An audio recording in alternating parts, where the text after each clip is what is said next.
A second basketball player enters his name into the NBA draft, a player that Chris Holtmann should snag out of, yes, literally snag out of the transfer portal, and a second chance at Efton Reed. All that and more right here on Locked on Buckeyes.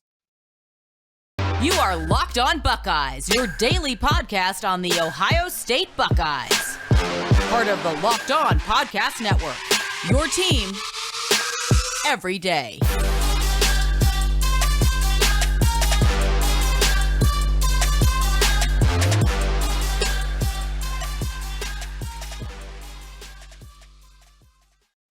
What is up, Buckeye fans? Welcome back to another episode of Locked on Buckeyes, part of Locked on Podcast Network. I'm your host, Jay Stevens, also the host of the Jay Stevens Podcast. It is Friday, April 1st in the year 2022, and I want to thank you for making Locked on Buckeyes your first listen or first watch of every single day. E.J. Liddell was a player that many people believed was going to go to the NBA draft at the end of the season. They knew that before the season even started. When he decided to come back to school, it was basically understood by everyone that this is Liddell's last year. Many people were thinking, would the second player to put his name into the NBA draft be Malachi Branham, a one-and-done basketball player, as he was the flourishing freshman for the Buckeye basketball team? It's not him. He's not the second. Nope. Jamari Wheeler, the Penn State transfer, is the second Buckeye to enter his name into the NBA draft. Here's what he had to say in a post that he put on the Twitter just a day ago. Quote, "I want to start off by saying thank you, Buckeye Nation, Chris Holtmann and his staff, and also my teammates, hashtag Team123, for making OSU feel like a home day one. From day one. This place is ever special to me and will hold a special place in my heart. Thank y'all for accepting me and rocking out with me this year. This year was a lot of fun and memories I will never forget. Being able to play in March Madness really was a dream come true. The love y'all showed me was unbelievable. I can't thank y'all enough. With that being said, I will chase my dream and pursue my professional basketball career. I will hire an agent and entering my name in the 2022 NBA draft, end quote. I'm going to stop reading there. A little grammatical error or two in that post there. I want to say this quickly. I hope these young men and women that make statements like this on the Twitter, that they reach out to somebody that can proofread what they put on their official statement about them making an announcement about their professional career. Same thing with me. If I go to the Notes app and I want to put something together, I'm going to read it 2 times, 3 times, 4 times. If I need to put something long together, I might send it to my mom to proofread that thing, because that's what I did in school. Why not continue that trend as an adult if she is still able to help me out with my own grammatical and writing errors? I mean, it happens. We're human. Just hope that somebody helps other players out down the road. But Jamari Wheeler saying he's going to enter his name into the NBA draft, hire an agent, hire an agent. Great. But he wants to pursue a professional basketball career. And I think that was the biggest thing I took out of that entire statement. Yes, going to the NBA. But a huge benefit for him is that if the NBA does not work out, if he does not get drafted, if the undrafted free agent market is not kind to him, he can go play in the G League. He can go play overseas. There are numerous areas, numerous ways for Mr. Wheeler to play professional basketball. It does not have to be in the US of A. This ain't the 1960s, 1970s, where the only league is here, or the main league is here, and the thought of going overseas to play the basketball is not an option, or is not a thought. It's an option, not really a thought. But as things kind of get mixed, and even the NBA now is having a lot of foreign guys, foreign players, I think there's a chance. My buddy gave me a number. I haven't fact-checked this, but quite a few MVPs in the NBA lately have been foreign-born basketball players. The NBA is going to be at one point not just an American league, but it could be half and half, or 55-45 foreign to American, because these foreign players, they're realizing it can come to America get a better way of living, and make a whole lot of money. I'm just saying, it's an easy way for them to get out of sometimes their bad situations and where they live, come to a better place to live, better country, and to make a whole lot of money at the same time. The NBA might not be the best thing or the best option for Mr. Wheeler, but he is not closing the door on playing elsewhere professionally. Think about CJ Walker. I didn't think Walker was a professional basketball player in the NBA. I didn't think he had that in him. I didn't think his skill set was suitable for what happens in the National Basketball Association. I never thought that. But the one thing I did think, he could play overseas, make a whole lot of money, possibly play 5, 6, 7 years, maybe 10 plus years, have a good old time. He could be a legend over there. He could do all the great things over there overseas. He could do them. And it's great. We have options in America.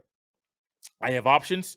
Earlier this week, I had to use Plan B because the microphone I was using was giving me a few issues. Kind of got that worked out. But because it was giving me issues or there were recording issues, I could go to the backup microphone. It's an option. Sometimes when I get in my car, when I get dressed, I'm going to get in my car. When I get dressed, hopefully I'm dressed before I get in my car, I end up putting clothes on. I have options of clothes, options of shoes.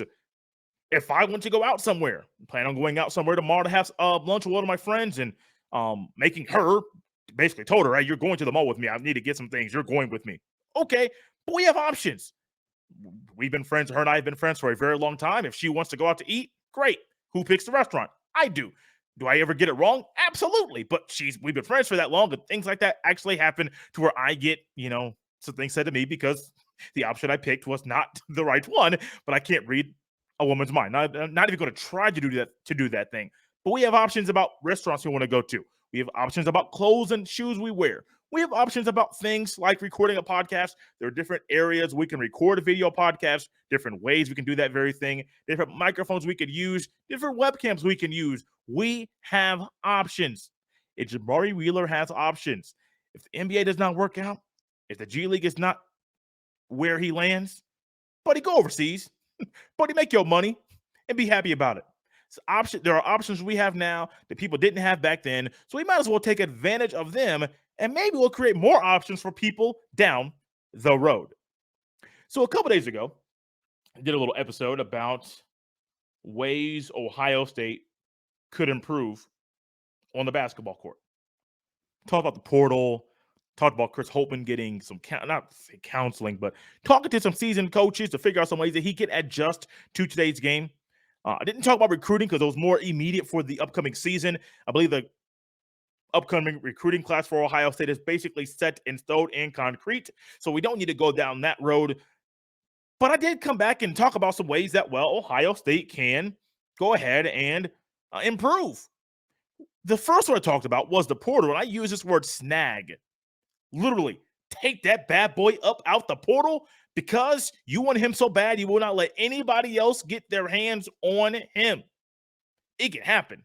It can firmly happen. And I am starting to think, when I got the word on the Twitter that a young man by the name of Nigel Pack out of Kansas State had put his name into the transfer portal, I said, hey, Chris Holtmann, get on the phone right now. When you get this word, call that young man and say, hey, man, look, I get it.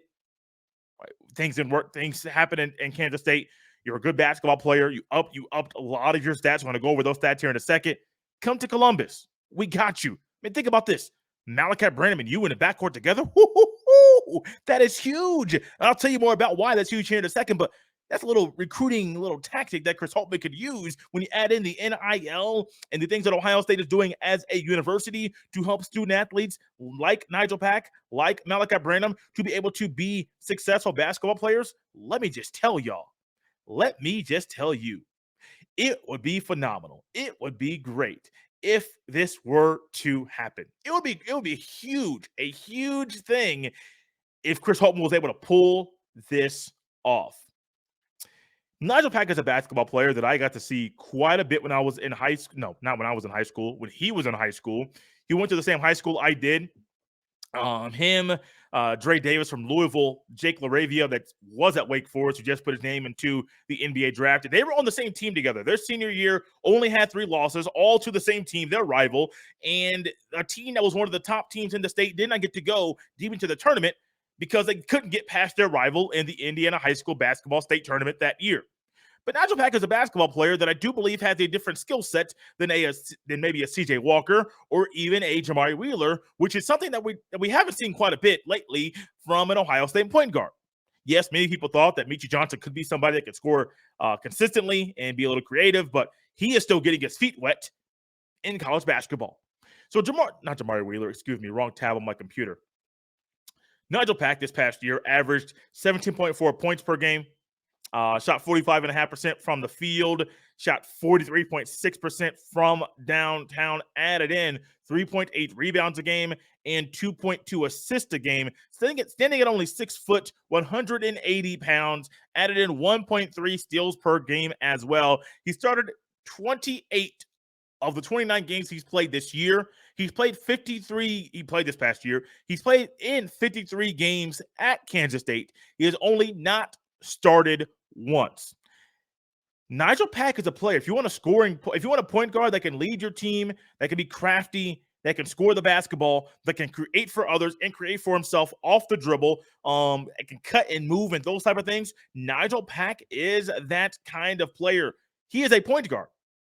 One thing Ohio State has had last year and this past year, past couple of years since I've been covering the team here for the Locked On Podcast Network, they've had point guards, but they haven't had guys that can really do the things that Nigel Pack can do.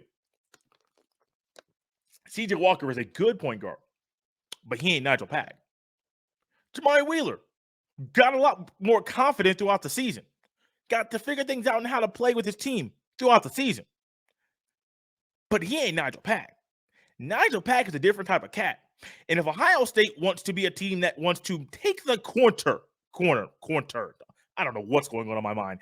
Take the corner and move towards. That was it. A T word in this corner kind of got jumbled together. Take the corner towards being a team that's not getting knocked out of the NCAA tournament in the first weekend every single season. Get you a guy like Nigel Pack out of the transfer portal.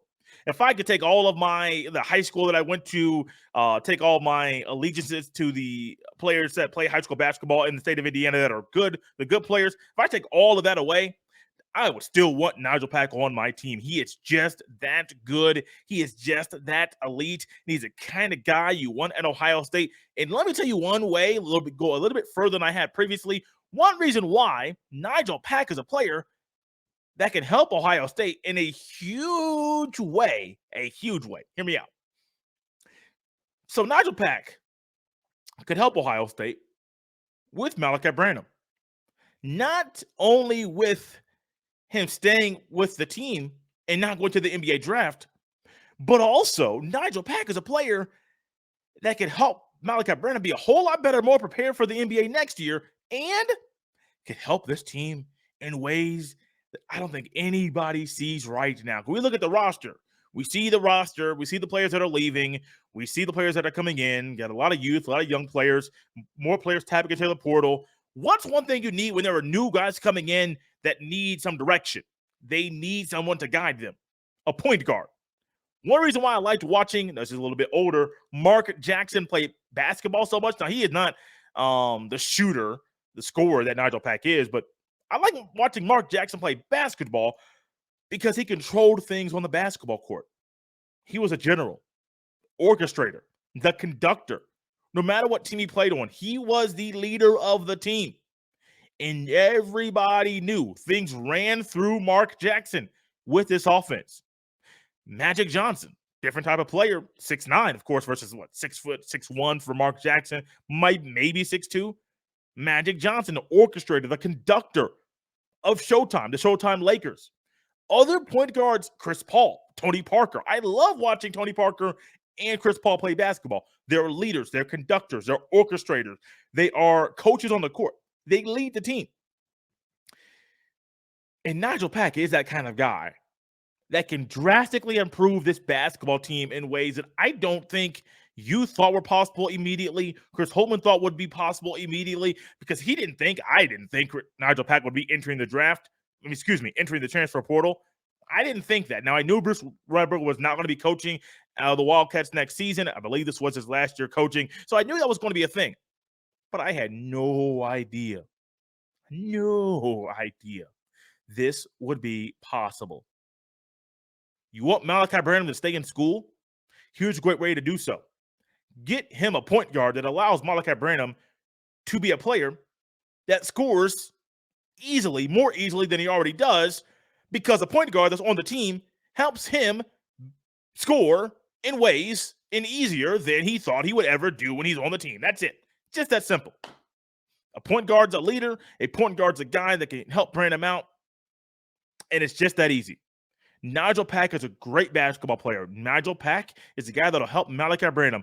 That dynamic duo, that backcourt, that's one thing that'll make people shiver in their boots and squirm a little bit in their seat when they walk onto the court. And then also, it ain't just Big Ten basketball. That should not be the goal. Yeah, you want to win some regular season title and a Big Ten conference title, tournament title. You want to win those things. But we want the natty. That's what you play for. You play for the ultimate prize, which is a national championship, which is going to be crowned. The national championship champion will be crowned on Monday night. That's what you play for. And ultimately, this is a step in the right direction. Because if Chris Holtmann could go from coaching Jamari Wheeler and TJ Walker and the other point guards that he's coached to coaching and leading Nigel Pack, imagine the elite point guards in high school that'll say, I'm going to Columbus. Chris Holtmann did something special. He's changing. He's helping players like myself get better, go to the league, and I want to play for that man. That's a great recruiting tool, not only for Branham to stay, but also for future Buckeye players, future high school players that might go to Columbus. You change things now. You help lead and make a player like Nigel Pack better. You will be surprised at what elite talent will come to Columbus because of what's going to happen or what could happen in this upcoming season. Think back to last year. Now, I don't do much recruiting talk on the podcast, especially basketball stuff. I may talk about a recruit when he gets to school, but that's about it. But think back to last year. And there's a player by the name of Efton Reed. My buddy Mike Martin lives in Ohio. Elraya, I believe is the name of the city. Don't quote me on that. Just if I butchered it, forgive me. But Efton Reed was a player that Ohio State had on their board, had on their mind, had their eyes set on getting. Efton Reed was a player that on Twitter, and I believe it was his mom, not him, but his mom was someone that was tweeting things and saying, Efton Reed's announcement was going to come on this date at this time. And of course, I'm trying to get better at covering the team. So I'm on the Twitter. I see that. Okay, I retweet it. Keep your eyes out for it. Nothing happened at that date, at that time. And I'm like, okay, was that a fake Twitter account? I mean, it's not verified. And of course, you just don't know with Twitter. You have no idea. So I said, was that something that was fake? No, it wasn't fake. Mama was mama. And mama said, no, my son's not ready to make his decision. There may have been a we in there. But something with that tweet that came out that seemed a little weird. I forget if it was mama saying, we are not ready or he's not ready or something, but something just seemed a little odd. But the initial announcement, Ohio State was ready to say, oh, we got our guy. No, didn't make an announcement.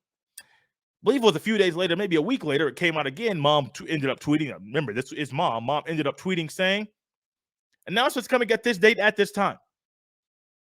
Once again, I do believe the second time it came late as well, but it came shortly after that. The announcement came out that Efton Reed, and I do believe his mom made the announcement. I still believe it was his mom who made it on the Twitter, where mom said Efton Reed is going to LSU to play for Will Wade. Now, the weird thing about that is I'm getting to a story, and I'm going and giving this context for a reason. Going to LSU, okay, interesting, not a basketball power. I'm still surprised that they got players like Ben Simmons and Efton Reed to go there. They have talent down there in Baton Rouge. I don't know what was. Oh, I do know. The coach is breaking recruiting rules.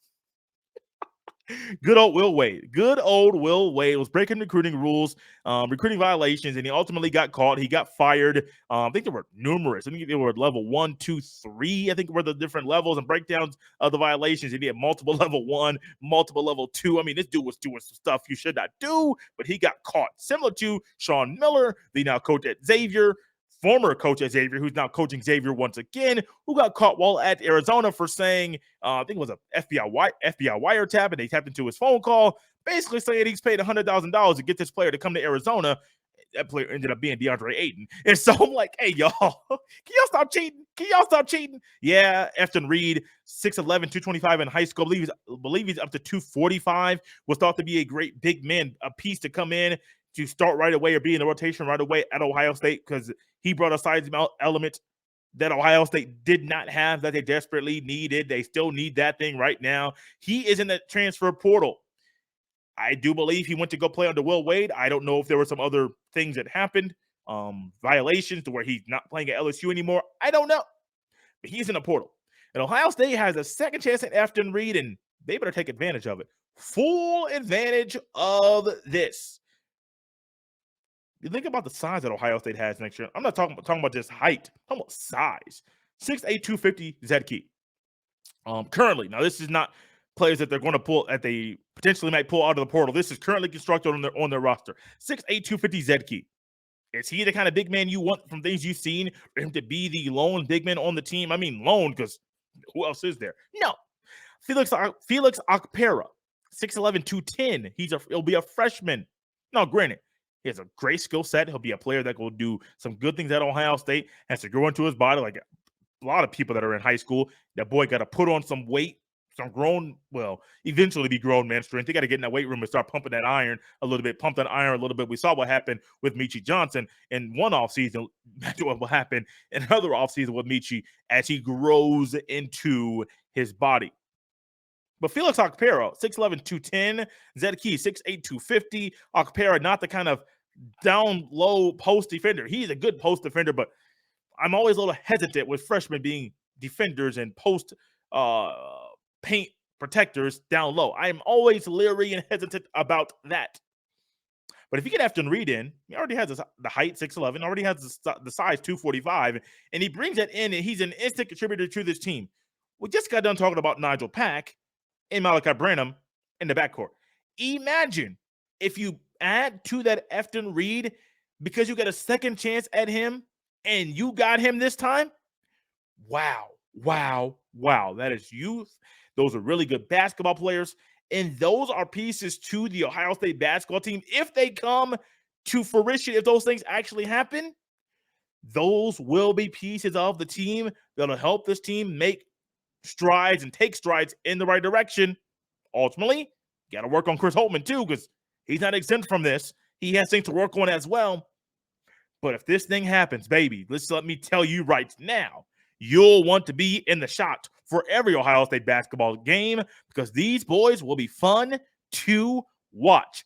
Thank you guys for helping me close out this week once again with another fun episode of Locked on Buckeyes. As always, you can follow me on Twitter at jstevens07. You can also send all of your emails to jstevens317 at gmail.com. Thank you for making Locked on Buckeyes your first to listen every day. Now make your second listen the Locked on NFL Draft. Ryan Tracy and former NFL defensive back Eric Crocker bring the NFL Draft to life every day with insight, analysis on college football prospects, and their mock Draft Monday shows here on the podcast, Locked on Buckeyes, that is. We're going to start our mock Draft Mondays as this is draft month. Planning on having a scout come on. Just released another mock draft. Has 2 Buckeyes in the first round. I think in the first 20 picks. Don't quote me on that. Either 20 picks or first 25 picks. We'll get more details with that. You might know who they are. The teams where he thinks they'll go a little bit different. Trust me, you'll love it. We'll come on Monday. We'll have Mock Draft Monday, first of many leading up to the start of the NFL Draft. In the meantime, guys, enjoy the weekend. Enjoy the weather. Enjoy time with your family, your friends. Enjoy the Final Four. Enjoy Duke, North Carolina, Coach K's final game coaching in college basketball. I love it. You know what I love even more? Taking the Buckeye hat off, putting the Tar Heel hat on is if North Carolina, oh man, pulls off the upset twice. The final 2 times Coach K plays Duke, faces North Carolina. First time spoiled the final regular season party in Cameron Indoor Stadium as North Carolina beat Duke, the final regular season game between North Carolina and Duke. And then this time in the Final Four, first time ever in NCAA tournament history, if North Carolina, those Tar Heels beat Duke, the boy will be insufferable because I will not enjoy anything more right now this time of year than Coach K going out and ending his career with an L.